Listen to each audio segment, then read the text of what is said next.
সেই আমলের degree pass, চাকরি ছেড়ে কৃষিকাজ শুরু করেন আর সেই কৃষিকাজ করেই বদলে দিয়েছেন নিজের ভাগ্য। শুধু নিজের ভাগ্যই নয়, কৃষিকে দেখেছেন নতুনভাবে, দেখিয়েছেন শিক্ষিত মানুষের হাত ধরে কৃষিও হতে পারে আধুনিক ও সম্মানজনক একটি পেশা। তার এই অবদানের স্বীকৃতি হিসেবে বাংলাদেশের দুই সাবেক প্রধানমন্ত্রী খালেদা জিয়া ও শেখ হাসিনার হাত থেকে অর্জন করেছেন কৃষি ও বৃক্ষরোপণে জাতীয় পুরস্কার। আল্লাহর রহমতে আমি কৃষিকাজে অবদান রাখার জন্য দুই প্রধানমন্ত্রীর কাছ থেকে পুরস্কার পেয়েছি। আমার এখান থেকে কাজ করে কোটিপতি কয়েকজন, তারা এখন বড় সারের ব্যবসা আছে, বড় নার্সারি আছে, তারা একদম সমাজের এখন এলিট শ্রেণীর লোক। তিনি বিশ্বাস করেন কৃষিকাজ অশিক্ষিত মানুষের কাজ। এই ধারণা একেবারেই ভুল। বরং শিক্ষিত মানুষের মেধা, জ্ঞান ও প্রযুক্তির সমন্বয়ে কৃষিকে আরও এগিয়ে নেওয়া সম্ভব। কৃষি কোনো ভাগ্যের খেলা না, কৃষি একটা নিছক বিজ্ঞান। এই বিজ্ঞানকে উপলব্ধি করতে হবে, চেষ্টা করতে হবে। এদেশকে বাঁচাতে গেলে শিক্ষিত মানুষদেরকে কৃষিতে এগোতে হবে। আর এই বিশ্বাস থেকে জীবনের কয়েকটি যুগ তিনি উৎসর্গ করেছেন কৃষির পেছনে। নিজের মেধা, শ্রম ও অভিজ্ঞতাকে কাজে লাগিয়ে গড়ে তুলেছেন আধুনিক ও বিজ্ঞান ভিত্তিক কৃষির এক অনন্য দৃষ্টান্ত। এদেশের মাটি আমাদের মা, মাটিকে আমাদেরকে বাঁচাতে হবে, তাহলে কৃষি বাঁচবে। সময়ের সঙ্গে বয়স বেড়েছে, শরীরে এসেছে বার্ধক্য, কিন্তু কৃষির প্রতি তার ভালোবাসায় এতটুকু ভাটা পড়েনি। আজও প্রায় 50 বিঘা জমিতে বিভিন্ন ধরনের ফলমূল ও কৃষি পণ্য উৎপাদন করছেন। যে আমার এখানে 18 বিঘে জমিতে মালটা বাগান আছে। নার্সারির সাথে আমি জড়িত। আমার নার্সারি ব্যবসাতে চারা বিক্রি করি, বিভিন্ন চারা। আপনার যে আমের যে জাত, বাড়ি 11, বাড়ি 4, গৌরমতি, ব্যানানা, কিউজয়, পালমার, বোনাই কিং, চিয়াংমাই, চাকাবাত, হিমসাগর, ন্যাংড়া, গোবিন্দভোগ, এসব আম আমি বিক্রি করি। তার সাথে মালটা, কমলা, চাইনিজ কমলা, কুল, পেয়ারা, এসব চারা আমি ব্যাপকভাবে পাইকারিভাবে বিক্রি করি। প্রতিদিন নিয়ম করে সকাল থেকে সন্ধ্যা পর্যন্ত মাটি আর ফসলের সঙ্গে সময় কাটান। কৃষি তার জীবনের আনন্দ, ভালোবাসা ও প্রশান্তির জায়গা। দর্শক, আজ আমরা এমন একজন মানুষের গল্প বলতে চলেছি, যিনি তার কর্ম ও অধ্যবসায় দিয়ে অর্জন করেছেন 2টি জাতীয় পুরস্কার। আমি একজন ক্ষুদ্র কৃষক হয়ে যে জাতীয় পুরস্কার পেয়েছি 2 প্রধানমন্ত্রীর কাছ থেকে, এটা আমার জীবনের জন্য অনেক পাওয়া। এই প্রাপ্তিটা আমাদের একটা চরম প্রাপ্তি। এর জন্য আমি নিজেকে গর্ব অনুভব করি। তিনি সাতক্ষীরার মোহাম্মদ নুরুল আমিন, দি হাইব্রিড নার্সারির মালিক। তিনি ছোটবেলা থেকেই কৃষিকাজের প্রতি ছিল তার অন্যরকম ভালোবাসা। কৃষির বিভিন্ন কাজ তিনি ছোটবেলা থেকেই রপ্ত করে ফেলেছিলেন। এরপর পড়াশোনা করে ডিগ্রি পাশ করেন। জীবনের এক পর্যায়ে চাকরিতেও যোগ দেন, কিন্তু চাকরিতে মন টানেনি। নিজের ভেতরের তাগিদ থেকেই একসময় চাকরি ছেড়ে পুরোপুরি কৃষিকাজে মনোনিবেশ করেন। আমি যখন ক্লাস 8-এ পড়ি তখন থেকে নার্সারির কাজ করি। সুতো বেঁধে, দড়ি বেঁধে, তখন তো আর গ্রাফটিং ছিল না, তখন গাছের মাথায় উঠে জোর কলপ করতে হতো, আমের চারা নিয়ে গাছের মাথায়। তখন থেকে আমি এসব কাজ করি কম বেশি। শিক্ষিত হয়েও কৃষিকে পেশা হিসেবে বেছে নেওয়ায় তখন অনেকের কাছ থেকেই শুনতে হয়েছে নানা ধরনের কথা, কিন্তু মানুষের কথাই থেমে যাননি তিনি, বরং নিজের সিদ্ধান্তে অটল থেকে প্রমাণ করার চেষ্টা করেছেন কৃষি কোনো ছোট পেশা নয়, আর আধুনিক কৃষি পরিচালনার জন্য শিক্ষিত দক্ষ মানুষেরই প্রয়োজন। কৃষি কোনো ভাগ্যের খেলা না, কৃষি একটা বিজ্ঞান। এই লেখাপড়া জানা মানুষদেরকেই কৃষি চাষ করতে হবে, কারণ এরপরে আর মানুষ ফসল ফলাতে পারবে না। কারণ আমাদের মাটিটা নষ্ট হয়ে যাচ্ছে, ব্যাপক রাসায়নিক সারের ব্যবহারের ফলে আমরা মাটি নষ্ট করতেছি। আমরা ঘাস মারার জন্য যে মারা স্প্রে করি, আমি নিজেও করি, কিন্তু উপায় থাকে না, এটা আমরা নষ্ট করতেছি। শুরু থেকেই তিনি প্রচলিত পদ্ধতির বাইরে গিয়ে কৃষিকে বিজ্ঞান ভিত্তিক করার চেষ্টা করেন। রাসায়নিক সারের উপর অতিরিক্ত নির্ভরশীল পরিবর্তে জৈব সার ও পরিবেশ বান্ধব পদ্ধতিকে গুরুত্ব দেন। দীর্ঘদিনের পরিশ্রম, পরীক্ষা নিরীক্ষা ও অভিজ্ঞতার মধ্য দিয়ে একসময় সফলতাও আসে। কৃষি আমাদের জীবনের একটা অংশ, এটা মা মাটি একটা অংশ। একে বাদ দিয়ে আসলে মানুষ বাঁচতে পারে না। আর সেই সাফল্যের বড় স্বীকৃতি আসে জাতীয় পর্যায়ে। 2005 সালে সাবেক প্রধানমন্ত্রী খালেদা জিয়ার হাত থেকে এবং 2010 সালে সাবেক প্রধানমন্ত্রী শেখ হাসিনার হাত থেকে বৃক্ষরোপণে জাতীয় পুরস্কার অর্জন করেন মোহাম্মদ নুরুল আমিন। বৃক্ষরোপণে জাতীয় পুরস্কার 2005-এ সাবেক প্রধানমন্ত্রী খালেদা জিয়ার কাছ থেকে জাতীয় পুরস্কার পেয়েছি, ফার্স্ট পুরস্কার। এবং 2010-এ সাবেক প্রধানমন্ত্রী শেখ হাসিনার কাছ থেকেও জাতীয় পুরস্কার পেয়েছি, ফার্স্ট পুরস্কার। 2টি ভিন্ন সময়ে দেশের 2 প্রধানমন্ত্রীর কাছ থেকে এই স্বীকৃতি তার দীর্ঘদিনের কৃষিযাত্রার এক অনন্য অর্জন। তবে পুরস্কার পাওয়ার পর থেকে থেমে যাননি, বরং আরও বড় পরিসরের কৃষিকে এগিয়ে নেওয়ার স্বপ্ন দেখেছেন। বর্তমানে তার কৃষিকাজের আওতায় রয়েছে নার্সারি, মাল্টা, আম, বড়ই, পেয়ারা সহ বিভিন্ন জাতের ফলের বাগান। কৃষিকে আরও আধুনিক ও লাভজনক করতে তিনি ব্যবহার করছেন বিজ্ঞানভিত্তিক নানা প্রযুক্তি ও পদ্ধতি।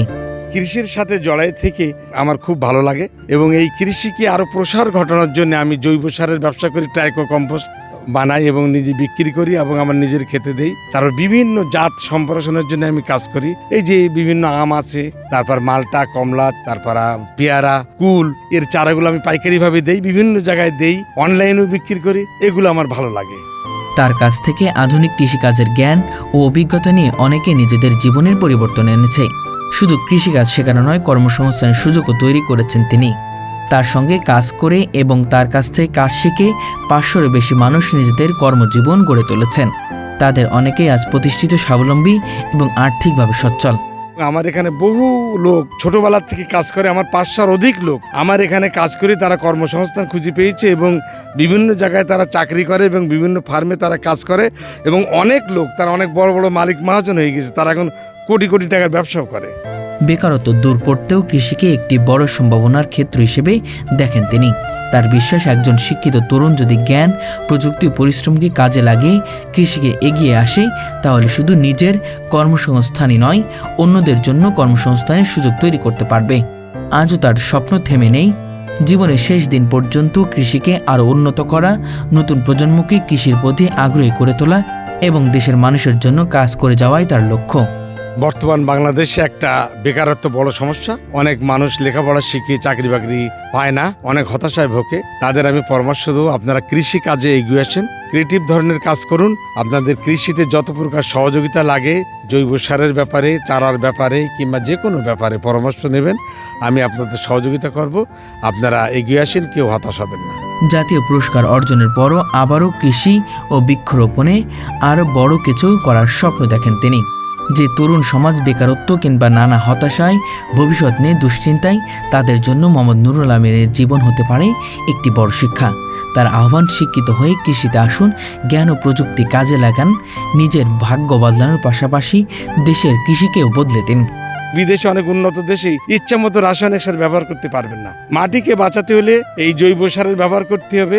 শিক্ষিত লোকজনকে কৃষিতে আসতে হবে, তাছাড়া এদেশের কৃষি ডেভেলপ হবে না। আর মোহাম্মদ নুরুল আমিনের মতো শিক্ষিত কৃষক উদ্যোক্তারাই প্রমাণ করতে চলেছেন, মাটি ও মানুষের সঙ্গে থেকে জ্ঞান ও প্রযুক্তিকে কাজে লাগিয়ে কৃষিতে তৈরি করা যায় সাফল্যের অনন্য গল্প। কৃষিকাজে অনবদ্য ভূমিকা রাখায় বাংলাদেশের 2 প্রধানমন্ত্রীর হাত থেকে 2বার জাতীয় পুরস্কার পেয়েছেন নুরুল আমিন। কৃষি যেন তার নেশা, কৃষি যেন তার পেশা, কৃষি ছাড়া যেন তিনি থাকতে পারেন না। কৃষি শিক্ষিত মানুষের জন্য, এমনটাই তার দাবি। দর্শক, 2005 সালে সাবেক প্রধানমন্ত্রী খালেদা জিয়া এবং 2010 সালে সাবেক প্রধানমন্ত্রী শেখ হাসিনার হাত থেকে জাতীয় পুরস্কার পেয়েছিলেন এই মানুষটি। আজকে আমরা সেই মানুষটির গল্প আপনাদের কাছে তুলে ধরার চেষ্টা করব। সারা বাংলাদেশের মধ্যে যদি আপনি জরিপ করেন যে কখনো 2 প্রধানমন্ত্রীর কাছ থেকে একই ব্যক্তি 2বার জাতীয় পুরস্কার পায়নি, মানে এটা ফার্স্ট হলে তারপর প্রধানমন্ত্রী নিজে হাতে পুরস্কার দেয়। না, আলহামদুলিল্লাহ খুবই ভালো লেগেছে এবং আমি একজন কৃষক হিসেবে এই প্রাপ্তিটা আমাদের একটা চরম প্রাপ্তি। এই জীবনে আর চাওয়া পাওয়ার কি আছে আমার? বাকিটুকু জীবনে এই কৃষির সাথেই জড়াই থাকতে চাই। এর বাইরে আমার কল্পনা করার শক্তি নেই। যত কিছু কল্পনা এই কৃষি নিয়েই কল্পনা, চাষিদের নিয়েই কল্পনা। বর্তমান জৈব সারের পরও এখন ব্যাপক গুরুত্ব দেই। আর বিভিন্ন জাত, নতুন জাত আমরা এখান থেকে অনলাইনের মাধ্যমেও আমরা বিভিন্ন জায়গায় পাঠাই। কুল, পেয়ারা, মালটা, বিভিন্ন জাতের আম গাছ, তারপর বিদেশি যে জাতগুলো আছে, রামবুটান, অ্যাভোকাডো, পার্সিমন, ডুরিয়ান, লঙ্ঘন, কিউই, এসব চারাও আমরা বিভিন্ন জায়গায় অনলাইনের মাধ্যমে পাঠাই। ভালো লাগে আমার, বিভিন্ন জায়গা থেকে আমার পরামর্শ চাই, আমার কাছে ভালো লাগে। আমি দি হাইব্রিড নার্সারির পরিচালকের দায়িত্ব পালন করছি। আমরা সারা দেশে মার্কেটিং করি। আমরা বিভিন্ন ধরনের চারা বিভিন্ন নার্সারিতে বিক্রি করি। তারপরে যারা ছাদে চারা রোপণ করতে চায় তারা আমরা ছাদ বাগানও তৈরি করে দিই। আমাদের নিজস্ব টেকনিশিয়ান আছে, তাদের মাধ্যমে আমরা সরাসরি বাগান করে দেই। যদি কারোর বাড়িতে বা কোনো জায়গা থাকে, উঁচু জায়গা থাকে, সেখানে আমরা বাগান করে দেই, ছাদেও বাগান করে দেই। আমাদের বাগানে বিভিন্ন ধরনের আপনার কীটনাশক এখানে দমন করার জন্য সাধারণত স্প্রে, বিষ প্রয়োগ করা না করে আমরা ব্যবহার করি হলো সেক্স ফেরোমন ফাঁদ।